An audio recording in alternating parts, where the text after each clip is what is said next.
गंगा पर होकर तीनों यात्री पैदल ही चल पड़े। चलते चलते ये तीनों भारद्वाज मुनि के आश्रम में जा पहुँचे। वहाँ से चित्रकूट चले गए। वहाँ वाल्मीकि ऋषि के दर्शन हुए। इधर अयोध्या में दशरथ को तड़पते 6 दिन हो गए। हाय राम के अतिरिक्त और कोई शब्द उनके मुख से सुनाई न देता। न रात को निद्रा आती, न दिन को। 7वें दिन दिवंगत हो गए। कैकई का पुत्र भरत अपने नाना के घर में गया था। उसे संदेश भेजकर भुलवाया गया। जब उसने अयोध्या में आकर पिताजी के देहांत की बात सुनी और साथ ही इसका कारण भी ज्ञात किया, तो वह दुख सागर में डूब गया। ऐसा प्रतीत हुआ जैसे किसी ने मस्तक पर वज्र दे मारा हो। माता के दुर्व्यवहार के कारण लज्जा से वह अपनी आंखें ऊपर नहीं उठा सकते थे। उन्होंने निश्चय किया कि राम को वन से लाकर सिंहासन पर बिठाना चाहिए।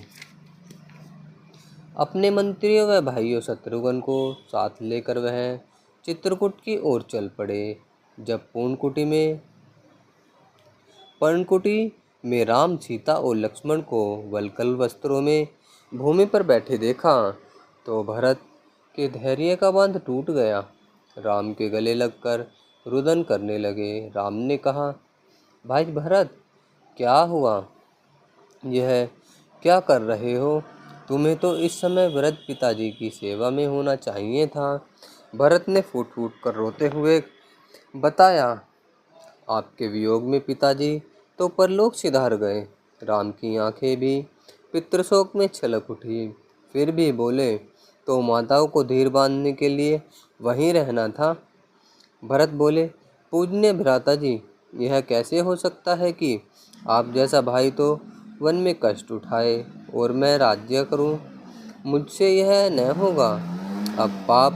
अयोध्या अब आप अयोध्या पधारिए और राज्य कीजिए। राम ने बड़े प्रेम से भाई भरत की छाती को से लगा लिया और कहने लगे, भरत, क्या तुम नहीं जानते हो कि हमारी संस्कृति में क्या आदेश करती है? क्या उसी संस्कृति के अनुसार हमें बालकाल से यह शिक्षा नहीं मिली कि पिता की आज्ञा का पालन और पिता की आज्ञा प्रतिज्ञा पूर्ण करने में ही हर प्रकार का तप तपना हमारे कुल की रीति चली आई है।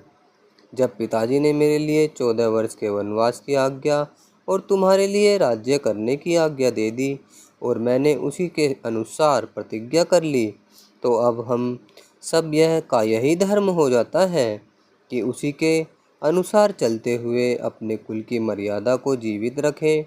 अब इसी में भलाई है कि मैं तो पिताजी के वचन को सत्य करने के लिए वन में रहूं और तुम उनके वचन को सत्य सिद्ध करने के लिए 14 वर्ष राज्य करो।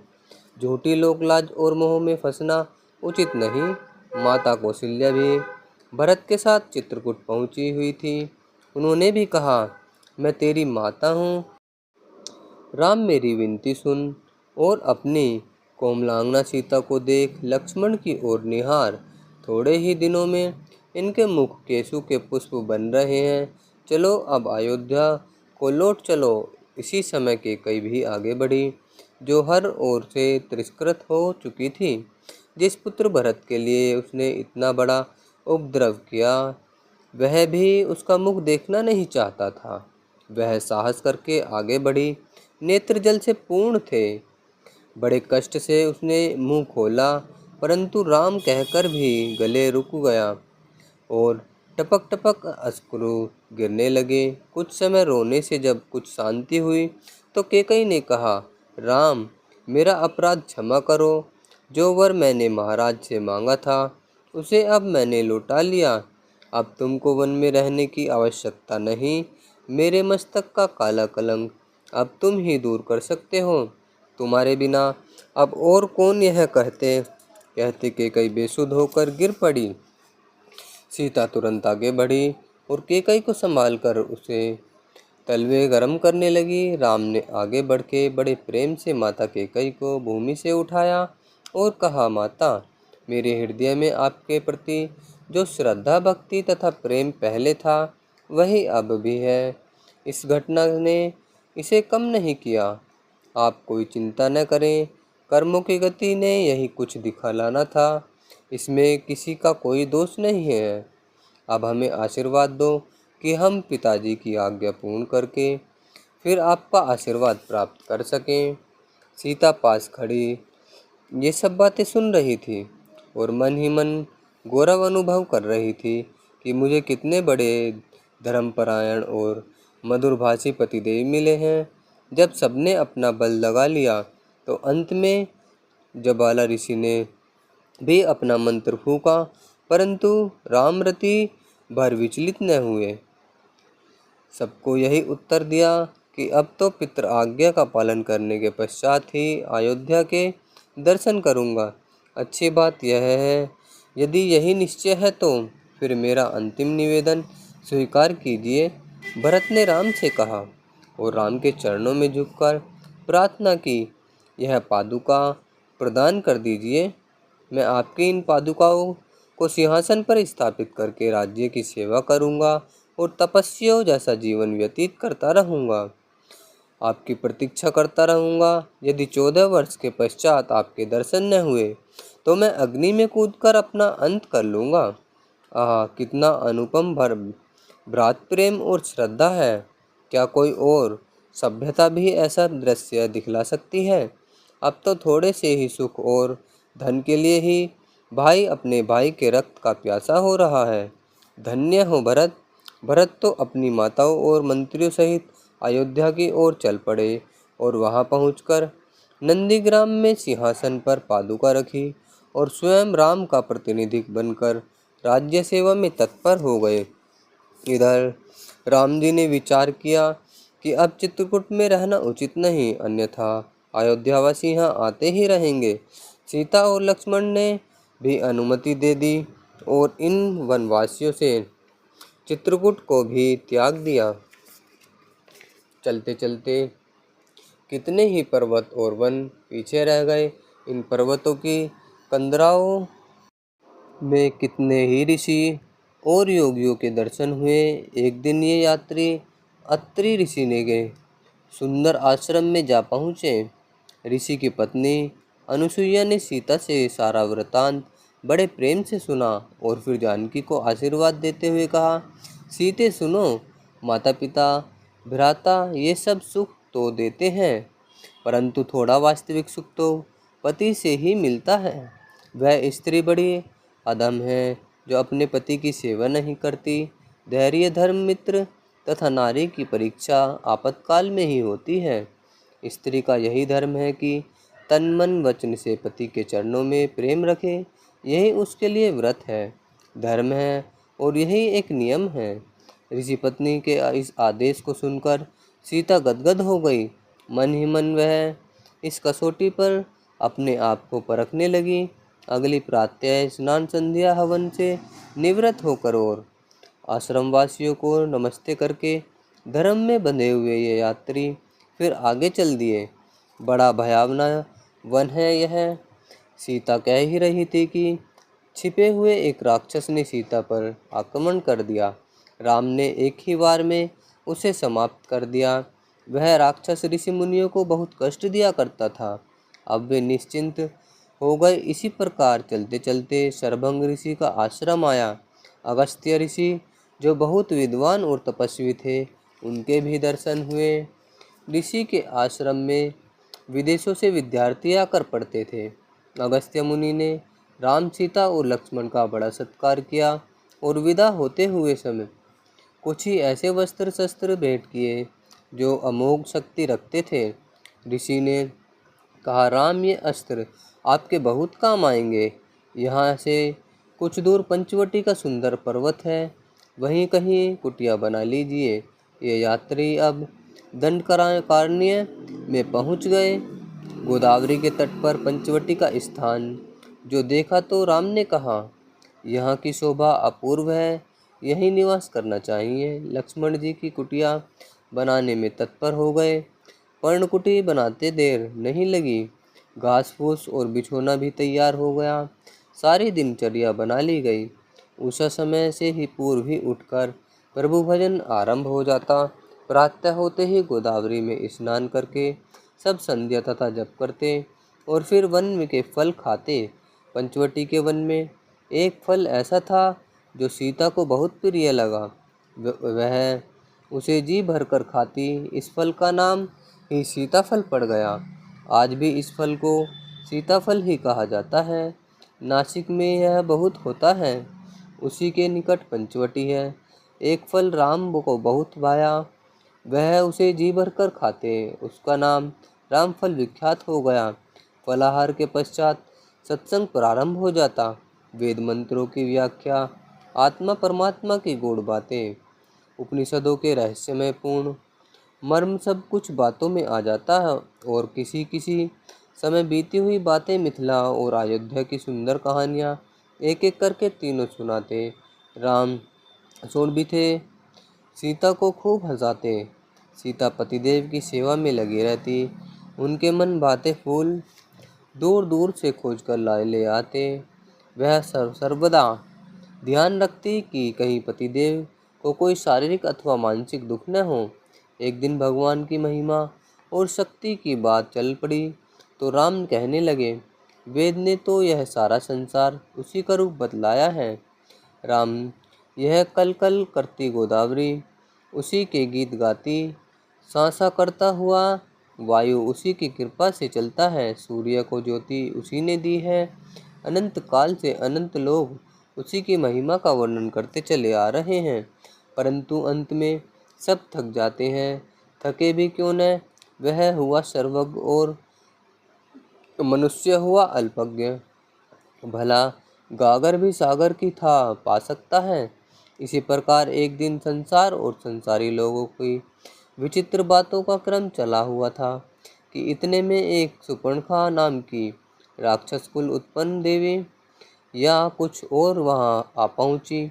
आते ही उसने पूरी निर्लज्जता से राम को कहा, तुम तो मेरे पति बनने योग्य हो, चलो मेरे साथ।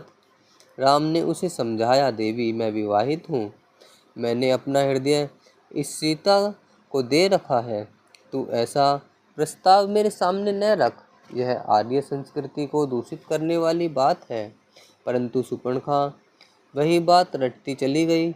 जब नहीं समझी तो राम ने लक्ष्मण की ओर संकेत किया। लक्ष्मण ने भी कितने ही प्रकार से समझाया, परंतु वह यही कहे चली जाती, मेरे पति बन जाओ। लक्ष्मण कुछ तीव्र स्वभाव के थे। उन्होंने गरज कर कहा, जाती है यहाँ से कि नहीं। अब तो राक्षसी भी क्रोध में आ गई और उसने सोचा कि सीता को समाप्त करो, तभी ये मानेंगे। उसी समय सीता का वध करने वह लपकी। यह देखकर लक्ष्मण सहन न कर सका और खड्ग निकालकर उसकी भद्दी नाक काट डाली।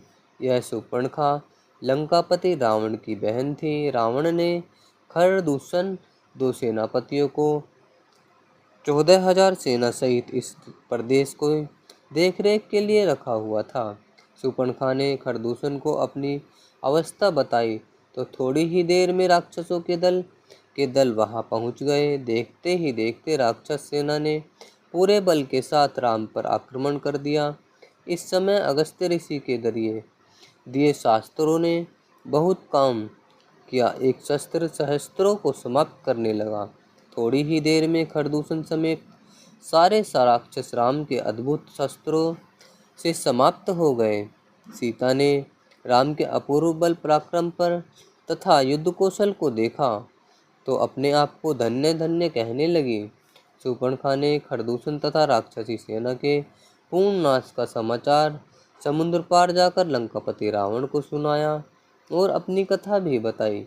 अकेले राम इतना पराक्रम है, 14,000 सेना भी सारी सेना मारी गई और खरदूषण भी। रावण ने सारी बात समझ ली कि वहाँ युद्ध से कार्य सिद्ध न होगी, कोई राक्षसी लीला ही रचनी चाहिए। सारी योजना बनाकर रावण अपने वायु विमान पर पंचवटी की ओर चल पड़ा। सूर्यास्त होने के निकट पहुंच चुका था। आकाश पर कहीं कहीं मेघ के टुकड़ों पर लालिमा छा रही थी। इसी समय एक बहुत सुंदर मृग राम की कुटिया के सामने से चौकड़िया भारत बढ़ता आगे निकल गया। सीता ने उसे देखा तो पुकार उठी, देखो प्राणनाथ, यह मृग तो ले आना चाहिए, मैं इसकी पालना करूँगी। राम ने अपना धनुष बाण उठाया और मृग के पीछे चल पड़े कि पकड़ा गया तो पकड़ लेंगे, अन्यथा मार डालेंगे। परंतु मृग कहीं का कहीं नहीं निकल गया और राम भी पीछे पीछे दौड़े दौड़े चले जा रहे थे। इतने में सीता और लक्ष्मण ने सुना कि कोई पुकार रहा है, हाँ लक्ष्मण, हाँ सीते। सीते ने लक्ष्मण से कहा, यह जो तो भगवान राम के शब्द प्रतीत होते हैं, लगता है किसी शत्रु ने छिपकर राम पर प्रहार कर दिया। लक्ष्मण शीघ्र ही वहां पहुंचो। लक्ष्मण ने कहा, भ्राता, जाते समय मुझे आदेश दे गए कि सीता को अकेली नहीं छोड़ना। आप अधीर न हो भैया, अभी आ जाएंगे। इतने में फिर क्रंदन ध्वनि आई, हाँ लक्ष्मण, हाँ सीते। सीता रो उठी, अवश्य प्राणनाथ किसी संकट में फंस गए हैं। सीता अधीर होकर पुकार उठी, लक्ष्मण जाओ, खड़े क्यों हो, क्या हो गया है तुमको? यदि राम की जान पर आ बनी तो मैं गोदावरी में डूब मरूंगी, पर्वत से कूदकर प्राण दे दूंगी। यह कैसे संभव है कि तेरा भाई कष्ट में है और तू मुँह खड़ा है? तेरे मन में क्या आ रहा है? क्या तुम भयभीत हो रहे हो? क्या कहीं तुम भी किसी विपत्ति में फंस न जाओ? क्या इसलिए तुम्हारे पग आगे नहीं बढ़ रहे? धिक्कार है ऐसे युवावस्था पर। प्राणनाथ, मैं कैसे आपकी सहायता को पहुँचूं? यह कहकर रुदन करने लगी। लक्ष्मण जानते थे कि यह सारी राक्षसी लीला है और यह सीता को अकेले कराने के लिए योजना है। लक्ष्मण ने सीता को समझाया भी, परंतु सीता को पति का दुख से दुखित थी। तब लक्ष्मण ने अपना धनुष उठाया और जिधर भगवान राम गए थे उधर ही चल पड़े। इधर लक्ष्मण वन में गए, उधर रावण घात में बैठा ही था। भिक्षुक ब्राह्मण का वेश उसने धारण कर रखा था। कुटिया खाली देखकर रावण सीता के पास जा पहुंचा और भिक्षा मांगने लगा।